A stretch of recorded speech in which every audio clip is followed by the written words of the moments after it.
혹시 수십 년 동안 내 모든 걸 바친 회사에서 어느 날 문득 내가 점점 사라지고 있는 것 같다? 뭐 이런 기분 느껴보신 적 있으세요? 오늘 바로 그 직장 내 투명인간이 되어버린 분들의 정말 가슴 아픈 이야기를 좀 해보려고 합니다. 내가 아직 여기 있는데? 누가 이걸 기억이나 해줄까? 매일 아침 이런 질문을 스스로한테 던져야 한다면 그 마음이 어떨까요?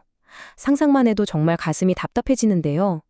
한때는 조직의 중심이었는데 이제는 누구의 눈에도 띄지 않는 존재가 되어버린 이 느낌. 과연 어떤 모습으로 나타날까요? 이 소외감은요, 이상하게도 스스로를 더 깊은 고립 속으로 밀어넣게 만들어요. 동료들이랑 마주치는 게 어색하고 두려우니까 한때는 참 즐거웠던 그 점심시간마저 일부러 피하면서 혼자 밥을 먹게 되는 거죠. 엘리베이터 안에서 흐르는 그 어색한 침묵, 나를 외면하는 것 같은 시선들, 그게 무서워서 일부러 계단을 오르내리는 거예요.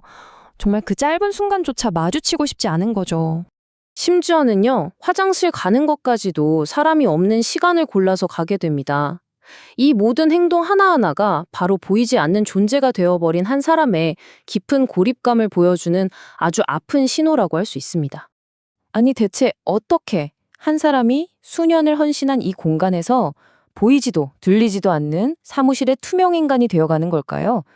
그 과정을 조금만 더 자세히 들여다보겠습니다.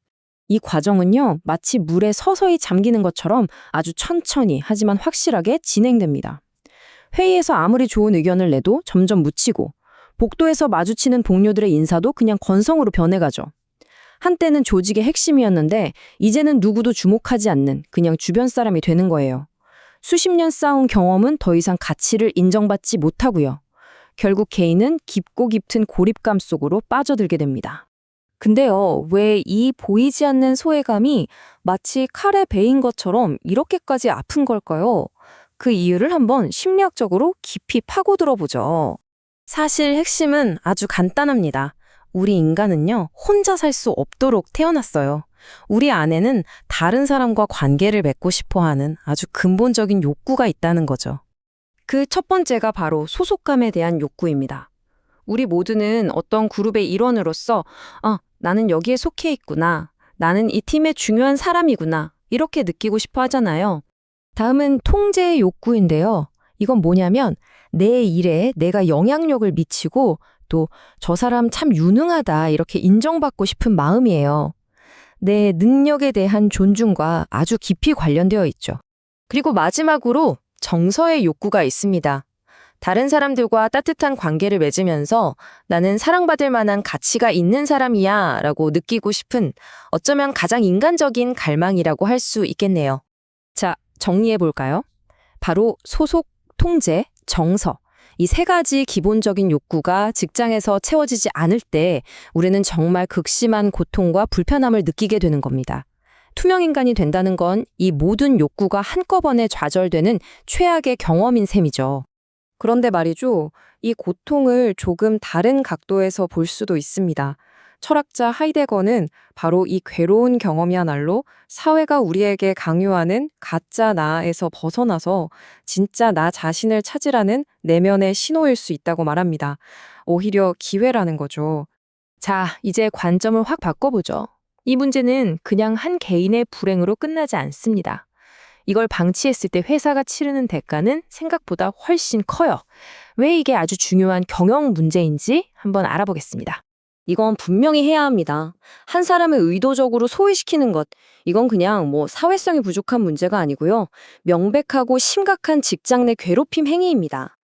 이게 그냥 하는 말이 아니에요. 실제 데이터를 보면요. 직장 내 괴롭힘 사건 중에서 무려 11%가 바로 이런 따돌림과 험담이라고 합니다. 11%. 결코 작은 숫자가 아니죠. 그쵸? 사실상 수십 년의 경험과 노하우를 가진 핵심 인력을 이렇게 투명인간으로 방치하는 건요. 회사 입장에서 보면 정말 엄청난 자원 낭비입니다. 이건 기업의 ESG 경영, 그러니까 지속 가능한 성장을 가로막는 아주 명백한 걸림돌이 되는 거죠.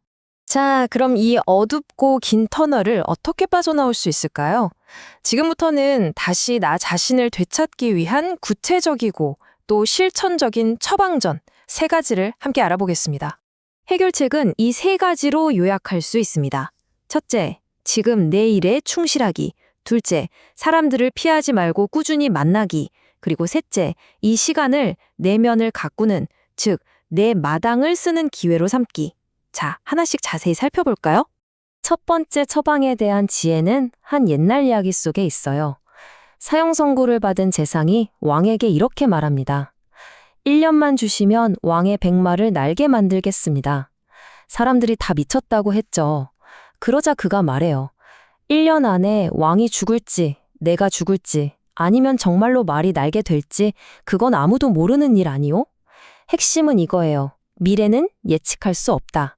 지금 하는 일이 좀 하찮아 보여도 묵묵히 내일에 충실하다 보면 어떤 기회가 어떻게 찾아올지 정말 아무도 모릅니다. 두 번째, 사람 만나기. 이건 아주 구체적인 행동 지침이 필요해요. 절대 움츠러들지 마세요. 예전처럼 식당도 가고 엘리베이터도 타고요. 회의에도 꼬박꼬박 참석하세요. 그리고 중요한 건 불평만 늘어놓기보다는 후배들의 이야기를 들어주고 수십 년간 쌓아온 여러분의 귀한 경험을 먼저 나눠주는 겁니다. 마지막 세 번째 처방은 관점을 바꾸는 겁니다. 이 고립의 시간을 벌이라고 생각하지 마시고 나 자신을 깊이 들여다보고 재창조할 수 있는 정말 귀중한 기회로 바라보는 거죠. 정도전은 유배지에서 조선 건국의 청사진을 그렸고 정약용은 그곳에서 실학을 집대성했잖아요. 바로 이 표현이 세 번째 처방의 핵심을 정말 기가 막히게 보여주는 것 같아요. 영어로 aloneness가 홀로 있음이잖아요. 근데 이걸 all 더하기 oneness로 보는 거예요. 전체와 하나됨. 그러니까 고독이라는 게 그냥 단절이 아니라 오히려 자기 자신, 더 나아가서 세상 전체랑 가장 깊게 연결되는 시간일 수 있다는 거죠. 와, 정말 멋진 해석 아닌가요? 그래서 마지막으로 이 질문을 여러분께 던지고 싶습니다. 만약 당신에게 이런 고독의 시간이 찾아온다면 그 시간을 어떻게 당신만의 소중한 기회로 만들어 가시겠습니까? 그 선택은 바로 당신에게 달려 있습니다.